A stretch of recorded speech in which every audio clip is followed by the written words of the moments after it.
मुलांनो, हे गणित खूप महत्वाचं आहे, बोर्डाला परीक्षेला पडलेलं आहे आणि या ठिकाणी गणित सोडवत असताना व्हेरी प्रॅक्टिकल एक्झाम्पल आहे. फक्त आकृती जमली पाहिजे. बघूया आपण कसं एक्झाम्पल आहे. तर मुलं लक्ष द्या.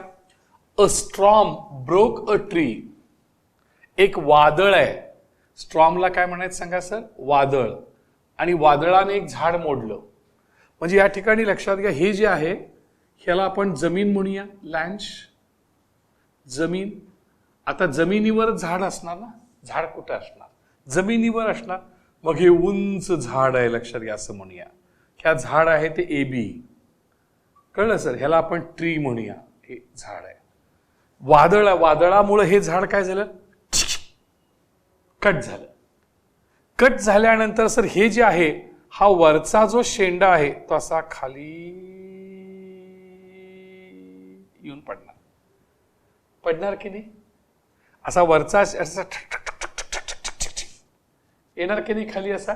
मग हा जो बी आहे तो बी, इथं हे झाड सी ला कट झालं आणि हे झाड लक्षात घ्या इथे येऊन खाली पडलं. असं हे इथे येऊन खाली पडलं. म्हणजे ही उंची आणि ही उंची सेम आहे. तुमच्या लक्षात आलं? कारण हे जे बी आहे ते इथं बी खाली आलं, हे वरचं बी इथं खाली आलं, मोडून खाली आलं. मग झाडाची उंची, त्यांनी सांगितलं की लक्षात घ्या, अ स्ट्रॉम ब्रोक अ ट्री. एका वादळानं झाड मोडलं सी या ठिकाणी. आणि द ट्री टॉप, हा जो ट्री टॉप आहे तो rested 20 metre from the base of the tree. हा ज्या झाडाचा हा बेस आहे, बेस पासून 20 मीटर अंतरावर हे टॉप टेकला येईल. हे डिस्टन्स 20 मीटर आहे. लक्षात आलं का बघा sir? 20 metre distance. Making an angle of 60 degree with the horizontal. ही जी हॉरिझॉन्टल लाईन आहे ह्याच्याबरोबर त्यानं अँगल किती मापाचा केला? हा 60 डिग्री. हा ह्या झाडाला 60 डिग्रीचा अँगल केला. चला, find the height of the tree. आता ही हाईट काढायची आहे. मग आता इथं जो न तुटलेला भाग आहे तो आपण एक्स म्हणूया, हा तुटलेला भाग वाय म्हणूया, म्हणजेच हा भाग वाय. तुम्ही एक लक्षात ठेवा मुलांनो, तुम्हाला ट्रिगॉनॉमेट्रीमध्ये काटकोन त्रिकोण लागतो. म्हणजे हा जो ट्रायंगल आहे हा काटकोन त्रिकोण तुम्हाला लागतो. लक्षात घ्या सर, काटकोन त्रिकोण. आणि आता तुम्ही एक लक्षात घ्या, ही 90च्या समोरची बाजू ही हायपोटेन्यूज, ही पण तुम्हाला पाहिजेल आहे. आता पाहिजेल ही 60च्या समोरची बाजू ही अपोजिट साइड पण तुम्हाला पाहिजेल आहे. आणि ही लक्षात घ्या, लगतची बाजू ही ऍडजस्टंट साइड पण तुम्हाला पाहिजेल आहे. मग सर अपोजिट साइड आणि ऍडजस्टंट साइड पाहिजे असेल तर tan 60. अपोजिट साइड आणि ऍडजस्टंट साइड जर पाहिजे असेल तर tan 60. आणि लक्षात घ्या, अपोजिट साइड आणि हायपोथेनियस असेल तर sin 60. आणि ऍडजस्टंट साइड आणि हायपोथेनियस असेल तर cos 60. तुम्हाला थोडं आठवते का बघा? मी थोडी तुम्हाला मदत करतो. बरोबर आहे का सर? काय मदत बघा सर? What is sin 60? लक्षात घ्या, sin 60 म्हणजे काय? साइन म्हणजे काय सांगा? sin 60 म्हणजे अपोजिट साइड अपॉन हायपोथेनियस. sin 60 म्हणजे साइन म्हणजे काय? sin 60 म्हणजे अपोजिट साइड अपॉन हायपोथेनियस. म्हणजे opposite side of 60 divided by hypotenuse. हे कळते का बघा? दुसरं साइन नंतर कॉस. कॉस 60 म्हणजे काय? हे 9वीतलं आहे बरं का सर. कॉस 60 म्हणजे काय? Adjacent side upon hypotenuse. लगतची बाजू भागिले कर्ण. म्हणजे adjacent side of 60 divided by hypotenuse. पुन्हा एकदा बघा सर, समोरची बाजू 60च्या समोरची बाजू आणि हा कर्ण, ही बाजू आणि ही बाजू याचा भागाकार केला तर त्याला साइन म्हणायचं. हा लगतची बाजू आणि हायपोथेनियस, ऍडजस्टंट साइड आणि हायपोथेनियस याचा भागाकार केला तर त्याला कॉस म्हणायचं. आणि मुलांना संबालंबा, समोरची बाजू आणि लगतची बाजू, अपोजिट साइड आणि ऍडजस्टंट साइड याचा भागाकार केला तर त्याला टॅन म्हणायचं. काय म्हणायचं बघा sir? tan 60. tan 60 is equal to, tan म्हणजे काय? Opposite side of 60 divided by adjacent side of 60. 60च्या समोरची बाजू भागिले 60च्या लगतची बाजू. मुलांनो, ह्या व्हॅल्यूज तुम्हाला माहित पाहिजे. tan 60 ची व्हॅल्यू मगाशी सांगितली होती. tan 60 ची व्हॅल्यू √3 ही तुम्हाला माहित आहे, लक्षात घ्या. कॉस 60 ची व्हॅल्यू आणि लक्षात घ्या साइन 60 ची व्हॅल्यू तुम्हाला माहित पाहिजे. साइन 60 ची व्हॅल्यू लक्षात घ्या √3/2 आणि कॉस 60 ची व्हॅल्यू 1/2. पाठ करायच्या. साइन 60 ची व्हॅल्यू √3/2 पाठ करायची. कॉस 60 ची व्हॅल्यू 1/2 पाठ करायची. मग इथे सर अपोजिट साइड ऑफ 60 च्या समोरची बाजू काय आहे सांगा? एसी. एसी म्हणजे काय आहे सांगा? एक्स. आणि कर्ण किती आहे सांगा सर? वाय. x/y. कॉस 60 म्हणजे काय बघा सर? हे 1 ऍडजस्टंट साइड ऑफ 60 च्या लगतची बाजू किती आहे सांगा? 20. आणि हायपोटेन्यूस किती आहे बघा सर? y. मग ह्याच्यावरून तुम्हाला y निघते बघा सर. कॉस 60 वर क्रॉस मल्टिप्लिकेशन केलं, y ची व्हॅल्यू निघाली. हिथं टॅन 60 ची व्हॅल्यू काढताना 60 च्या समोरची बाजू काय आहे सांगा? x. आणि 60 च्या लगतची बाजू काय सांगा सर? 20. ही 20 लगतची बाजू ऍडजस्टंट साइड 20. तिरकस गुणाकार केला, भागिलेचे गुणिले केले, एक्स ची व्हॅल्यू मिळाली. म्हणजे हे दोन जर तुम्ही वापरलं, ह्याची गरजच नाही. कॉस 60 आणि टॅन 60 तुम्ही वापरलं की तुमचं y ची व्हॅल्यू मिळाली, एक्स ची व्हॅल्यू मिळाली. आणि x प्लस वाय ची बेरीज केली, x प्लस वाय ची बेरीज केली की झाडाची उंची मिळाली. x प्लस वाय ची बेरीज केली की झाडाची उंची मिळाली. तुम्हाला काय माहित पाहिजे? 9वी मधलं कॉस माहित पाहिजे आणि टॅन माहित पाहिजे. टॅन म्हणजे संबालंबा, समोरची बाजू भागे लगतची बाजू. Opposite side upon adjacent side म्हणजे टॅन. आणि ऍडजस्टंट साइड अपॉन हायपोथेनियस म्हणजे कॉस. हे नाव आहे. ऍडजस्टंट साइड काटकोन त्रिकोणामध्ये in right angle triangle adjacent side आणि हायपोथेनियस याचा जर भागाकार केला तर त्याला कॉस म्हणतात. राईट अँगल ट्रायंगल मध्ये अपोजिट साइड आणि ऍडजस्टंट साइड याचं जर डिव्हिजन केलं, भागाकार केला तर त्याला टॅन म्हणतात. मग कॉस आणि टॅन ह्याचा लक्षात घ्या आपण वापर करायचा आहे आणि लक्षात घ्या हे गणित सोडवायचं आहे. आता बघूया सर गणित सोडवूया आपण. इथे घेत असताना मुलांना लक्ष द्या, बघा इकडे मी आता घ्यायला लागलोय हे गणित. मी तर सोडवतो बघा, नीट लक्ष. हेच लिहायचं आहे, फक्त सिस्टमॅटिकली लिहायचं आहे. सिस्टमॅटिकली बरोबर ना. हा ट्रायंगल घ्यायचा आहे CAB मध्ये. कुठलं घ्यायचं आहे सांगा सर? पहिलं कॉस 60. काय घ्यायचं आहे बघा सर? कॉस 60 आपण घ्यायचं आहे, लक्षात घ्या सर. म्हणजे आता आपण बघूया सर, कॉस थीटा बरोबर काय डेफिनेशन आहे? कॉस म्हणजे काय? लगतची बाजू भागिले कर्ण. Adjacent side of theta divided by hypotenuse. कॉसची व्याख्या. कॉस थीटा म्हणजे काय? कॉस थीटा म्हणजे काय? ऍडजस्टंट साइड ऑफ, लक्षात घ्या, adjacent side of theta divide by हायपोथेनियस. आणि टॅन थीटा म्हणजे काय? सर टॅन थीटा म्हणजे काय? तर टॅन थीटा म्हणजे opposite side upon adjacent side. Opposite side of theta divided by adjacent side of theta. हे कळते का कसं? डेफिनेशन. डेफिनेशन 9वी मध्ये शिकवलेली आहे. Cos theta adjacent side upon hypotenuse, tan theta opposite side upon adjusted side. मग हे आकृतीवरनं बघायचं. हिथं ऍडजस्टंट साइड भरायची, हायपोथेनियस भरायची, अपोजिट साइड भरायची, ऍडजस्टंट साइड भरायची आणि सोडवायचं. उत्तर येते, लक्षात घ्यायचं. बरोबर आहे. हेच करायचं आहे, फक्त सिस्टीम मध्ये बसवून करायचं आहे. थीटाचं जागी किती घालायचं? 60 घालायचं. ओके.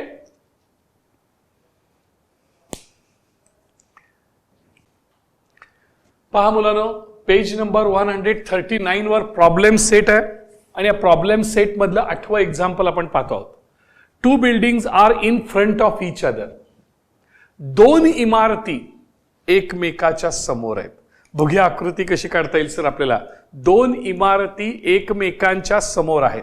बघा सर, ही आपण जमीन घेऊया, ही लँड, ही जमीन. ह्या 2 इमारती घेऊया सर. ही एक इमारत, ह्याला नाव देऊया AB. ही दुसरी इमारत, आत्ताच नाव नको द्यायला, वरचा B आहे, कारण कोण उंच आहे कोण लहान आहे माहित नाही. CD, D नंतर देतो. 2 इमारती एकमेकांच्या समोर आहेत. आता इक्वल हाईटच्या काढलेत, पण ते इक्वल हाईटच्या नाही आहेत. हा, 2 buildings are in front of each other. 2 इमारती एकमेकांच्या समोर आहेत. ही बिल्डिंग 1, ह्याला काय म्हणता येईल बघा सर? बिल्डिंग 1. ही बिल्डिंग 1 आणि ही बिल्डिंग 2. आता बघा सर, त्यांनी सांगितले की 2 buildings are in front of each other on a road. रस्त्यावर आहे, विड्थ 15 मीटर. दोघांच्या मधली रुंदी किती आहे बघा सर, दोघांच्या मधली अंतर विड्थ 15 मीटर आहे. म्हणजे हे 15 मीटर झालं बघा सर. हे 2 इमारतीमधलं अंतर 15 मीटर हा रोड आहे. हा मधून रोड गेला, इकडे एक इमारत, इकडे एक इमारत. From the top of the first building, ही पहिली बिल्डिंग आहे, ह्या पहिल्या बिल्डिंगचा हा टॉप, हा बी, हा टॉप आहे. From the top of the first building, पहिली इमारत, त्याचा top, having a height of 12 metre, ह्याची हाईट 12 मीटर आहे. लक्षात घ्या सर, 12 मीटर ह्याची हाईट पहिल्या बिल्डिंगची. या ठिकाणी the angle of elevation of the top of the second building is 30. मग आता या ठिकाणी त्यांनी काय सांगितले की इथं मनुष्य येणार आहे सर, पर्सन, इथं ऑब्झर्वर येणार. मनुष्य पहिल्या इमारतीच्या इथं आहे सर, लक्षात घ्या इथे. आणि तो सरळ बघितला तर 0 मापाचा अँगल, पण सरळ बघत नाही, दुसऱ्या इमारतीच्या टॉपकडे बघतोय. दुसरी इमारत जरा उंच आहे. अँगल ऑफ इलिव्हेशन म्हणजे वर बघताना होणारा कोन, उन्नत कोन, अँगल ऑफ इलिव्हेशन वर बघताना होणारा कोन. दुसरी इमारत उंच आहे आणि या ठिकाणी दुसऱ्या इमारतीच्या टॉपकडे, दुसरी इमारत म्हणजे CD, टॉपकडे बघताना अँगल ऑफ इलिव्हेशन किती आहे, 30 डिग्री. म्हणजे असं 0, 10, 20, 30. अँगल ऑफ इलिव्हेशन किती आहे बघा सर, 30 डिग्री हा अँगल ऑफ इलिव्हेशन. म्हणजे इथं व्यक्ती आहे, इथे त्याकडे तो कंपास आहे. सरळ बघितलं 0, वर बघितलं 30 मापाचा अँगल. दुसरी इमारत उंच आहे, पहिली इमारत लहान आहे. कळलं काय? ही horizontal line, imaginary horizontal line. बरोबर लक्षात घ्या. ही इमारत, आता पहिली बिल्डिंग आणि जमीन ह्याचा अँगल 90, दुसरी बिल्डिंग आणि ही जमीन ह्यातला अँगल 90. ही हॉरिझॉन्टल लाईन पॅरलल आहे, त्यामुळे हा अँगल 90. त्यामुळे हा झाला रेक्टँगल. हा काय झाला, रेक्टँगल. मग in rectangle opposite sides are equal. In rectangle opposite sides are equal. हे 15 असेल तर हे 15, हे 12 असेल तर हे 12. आणि ह्याला आपण नाव देऊया कट करून E. ही इमॅजिनरी लाईन आहे BE. BE ही 0, सरळ बघितलं 0, वर बघितलं 10, 20, 30. कळते का बघा सर, 30. हा सरळ बघितलं 0 अँगल, हॉरिझॉन्टल लाईन पर्सन पासून. हा 90, 90, 90 असल्यामुळं हा रेक्टँगल असल्यामुळे अपोजिट साइड्स आर इक्वल. 12, 12, 15, 15. आता तुम्हाला हे काढले की संपलं. पण ह्याला आपण x मानूया, DE is equal to x. आणि ही अपोजिट साइड ऑफ 30, ही अपोजिट साइड आहे बघा सर, आहे का, अपोजिट साइड, समोरची बाजू. आणि ही ऍडजसंट साइड, ही ऍडजसंट साइड आहे, लगतची बाजू. आणि समोरची बाजू आणि लगतची बाजू संबालंबा म्हणजे टॅन. संबालंबा म्हणजे काय सांगा सर, टॅन. टॅन 30 काढले की संपला विषय. तुम्हाला कुठला रेक्टँगल पाहिजे सांगा सर, कोणता रेक्टँगल पाहिजे. तुम्ही ह्या राईट अँगल ट्रँगलमध्ये तुम्ही आलाय बघा सर. ह्या राईट अँगल ट्रँगलमध्ये तुम्ही ट्रिगोनॉमेट्री वापरणार आहे. काय वापरणार आहे, टॅन 30. हा रेक्टँगल आहे, अपोजिट साइड्स आर इक्वल. आणि ही जी दुसऱ्या बिल्डिंगची हाईट आहे, टोटल दुसऱ्या बिल्डिंगची हाईट किती येणार आहे, x+12. किती येणार आहे, x+12. म्हणजे 12 + x काय असेल ती, म्हणजे ही व्हॅल्यू, एक्सची व्हॅल्यू 5√3 यायला पाहिजे. 12 + 5√3 एक्सची व्हॅल्यू. मग आता ह्याच्यामध्ये आपण एवढ्याच अँगल ट्रँगलमध्ये टॅन 30 वापरलं की झालं, opposite side upon adjacent side. म्हणजे इथं कसं होईल बघा sir, in triangle BED, in triangle BED comma काय पाहिजे, tan 30. Sir tan theta is equal to, tan वापरायचा आहे, tan 30 is equal to opposite side of 30 divided by adjacent side of 30. Tan म्हणजे संबालंबा, समोरची बाजू भागे लगतची बाजू. टॅन म्हणजे opposite side upon adjacent side. Tan 30 ची व्हॅल्यू किती, 1/√3 पाठ करायची. अपोजिट साइड ऑफ 30, 30च्या समोरची बाजू डीई, 30च्या समोरची बाजू D E, adjacent side of 30 B E, 30च्या लगतची बाजू बीई, ही बीई. व्हॅल्यू भरा. 1/√3 is equal to what is the value of DE? X. What is the value of DE? X. What is the value of BE? 15. 15 लक्षात घ्या sir. चुकलंय का बघा sir.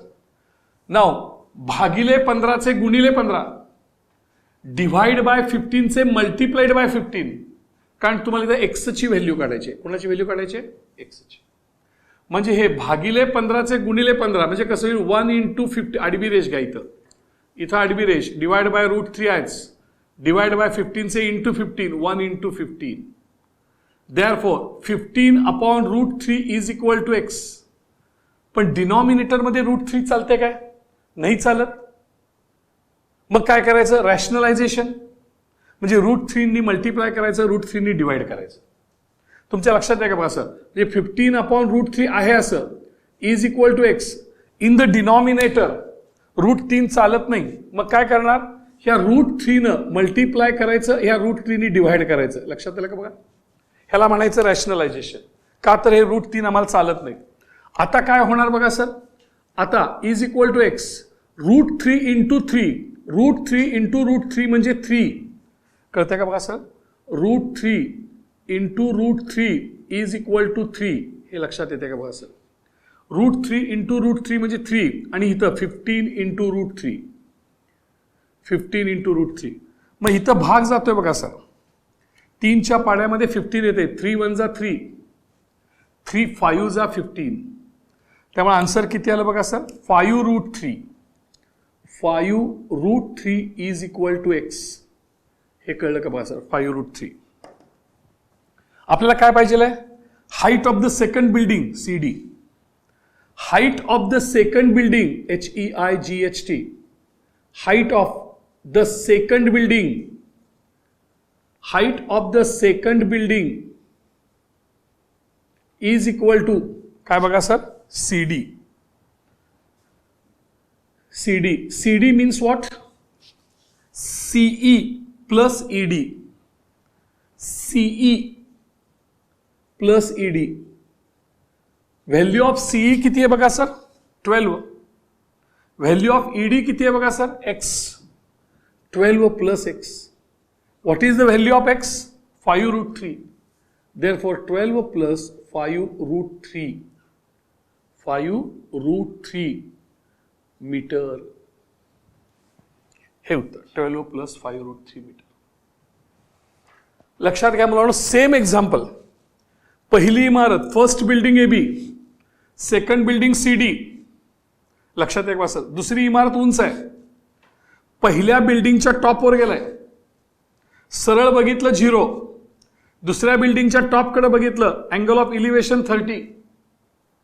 हा right angle triangle आणि हा rectangle. Rectangle मध्ये opposite sides are equal. हा 12, हा 12, हा 15, हा 15.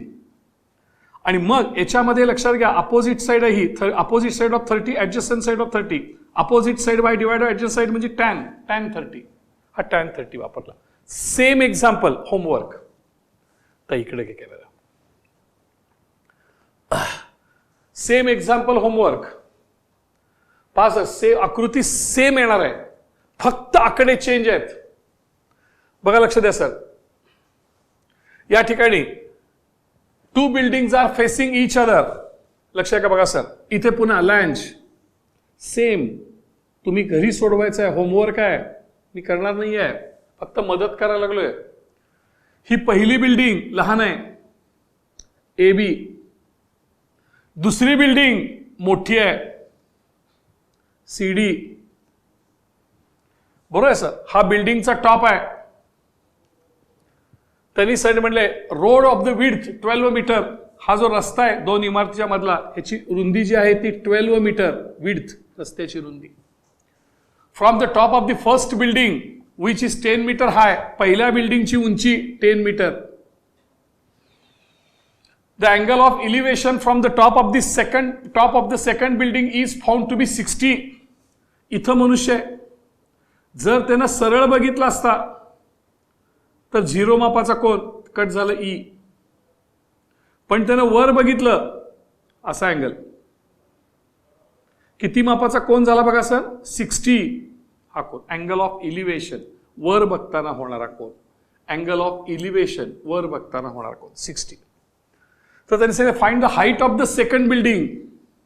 ही लक्षात घ्या, तुम्हाला हाईट काढायची.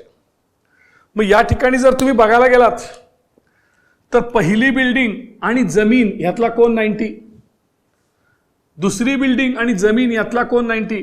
ही पॅरलल लाईन आहे, horizontal line, parallel horizontal line to the land, त्यामुळे हा अँगल 90, हा अँगल 90. बरोबर सर. म्हणजे 3 अँगल 90 म्हणजे चौथा अँगल 90, म्हणजे हा रेक्टँगल. ह्याला काय म्हणणार सांगा सर, रेक्टँगल. रेक्टँगलला मराठीत काय म्हणतो बघा सर आपण, आयत. आणि आयताच्या समोरासमोरील बाजू समान असतात. ही बाजू 10 असेल तर ही बाजू 10, ही बाजू 12 असेल तर ही बाजू 12. जी बाजू आपण काढलेली आहे त्याला गोल करायचं, ही दिलेली आहे. आता सर आपल्याला ही बाजू काढायची आहे, म्हणजे टोटल हाईट ही लक्षात घ्या, ह्याला एक्स म्हणूया. मग आपण कुठल्या ट्रायंगल मध्ये जाणार आहे, तर ट्रायंगल BED ह्या ट्रायंगल मध्ये. आणि इथं लक्षात घ्या 60च्या अपोजिट साइड आहे, ही अपोजिट साइड ही 60ची ऍडजस्टंट साइड आहे, लक्षात घ्या सर. आणि opposite side upon adjacent side म्हणजे tan 60. tan 60, tan म्हणजे काय बघा sir, tan 60 is equal to opposite side of 60 divided by adjacent side of 60. मग tan 60 ची व्हॅल्यू किती आहे, tan 60 ची value √3 is equal to opposite side of 60 किती आहे, DE किती आहे बघा sir, DE. Adjacent side of 60 किती आहे, BE. म्हणजेच हे √3 आलंच सर, बरोबर. हे √3/1 म्हणा फार तर फार तुम्हाला कळण्यासाठी, √3/1. DE ची व्हॅल्यू किती आहे, x. BE ची व्हॅल्यू किती आहे, 12. क्रॉस मल्टिप्लिकेशन, देअरफॉर 12 व √3 इज इक्वल टू x. हे कळते का बघा सर. x ची व्हॅल्यू आलो 12 व √3. मग टोटल इमारतीची उंची इथं ती आली CD 12 व √3 प्लस 10. ही x ची व्हॅल्यू किती आली बघा सर, 12 व √3. मग 12 व √3 प्लस 10 दोघांची बेरीज, height of the second building. कळले का बघा सर. ऑलमोस्ट सगळं समजावून सांगितलंय, फक्त एवढंच तुम्ही लिहायचंय, एवढंच तुम्ही लिहायचंय. काही शंका आहे का बघा सर, आकृती कळलेली आहे का बघा. हे पूर्णपणे व्यवस्थित आपण होमवर्क करायचं आहे, निश्चितपणे जमेल. ह्याला होमवर्क म्हणायची गरज नाही, पण तरी सुद्धा असू दे होमवर्क 5. व्यवस्थित लिहा, पुन्हा नंतर चेक करा. आन्सर किती येणार बघा सर, x प्लस 10 म्हणजेच 12 व √3 plus 10 height of the second building, 12 व √3 प्लस 10. काही शंका आहे, किंवा 10 प्लस 12 व √3 चालेल, दोन्ही एकच. काही शंका आहे. आपण हे होमवर्क करा. अशा प्रकारे आज आपण बघितले असतील तर प्रत्येक एक्झाम्पलला 2-2 होमवर्क, एकसारखी एक्झाम्पल्स आपण बघितली. मी तुम्हाला हे सांगू इच्छितो की मुलांनो, समजा एक नदी अशी वाहत असेल, मी जे उद्या गणित खेळणार आहे लक्षात घ्या. समजा अशी एक नदी वाहत असेल, रिव्हर, आणि नदीच्या पलीकडं समजा पाकिस्तान आहे, आपण इंडियात आहे, आणि आपल्याला ही नदी पार करून पाकिस्तानात जायचं आहे समजा, असं गृहीत धरा. तर पाकिस्तानच्या पलीकडे मोठी इमारत आहे, त्यात सगळे दहशतवादी बसलेत. त्या इमारतीची उंची किती आपल्याला काढायची आहे, तर तिकडं न जाता आपण इथं बसून त्याची हाईट काढू शकतो. किंवा ही नदीची रुंदी किती आहे ती पण आपण काढू शकतो. आणि ते काढण्याचं जे काम आहे ते आर्यभट्टनं 1500 वर्षापूर्वी केलं होतं. 1500 वर्षापूर्वी आर्यभट्टनं. आम्ही कुठे आहे सांगा, नदीच्या अलीकडं. नदीची रुंदी, विड्थ ऑफ द रिव्हर काढता येते ट्रिगोनोमेट्री, पलीकडे न जाता. आणि पलीकडे न जाता पलीकडच्या बाजूची हाईट ऑफ द बिल्डिंग काढता येते. हे तुमच्या लक्षात ठेवा. हे जे काही ज्याला आपण म्हणूया की टेक्निक आहे, मॅथमॅटिक्स, यूज ऑफ ट्रिगोनोमेट्री इतकी भारी आहे सर. आपण तिकडे न जाता, दुसऱ्या देशात न जाता, त्या देशामध्ये लक्षात घ्या ते width of the river, height of the building, हे ट्रिगोनोमेट्रीच्या साईने आज नाही 1,500-2,000 वर्षापूर्वी. ते कसं करायचं आपण बघणार आहोत उद्याच्या तासाला. थँक्यू.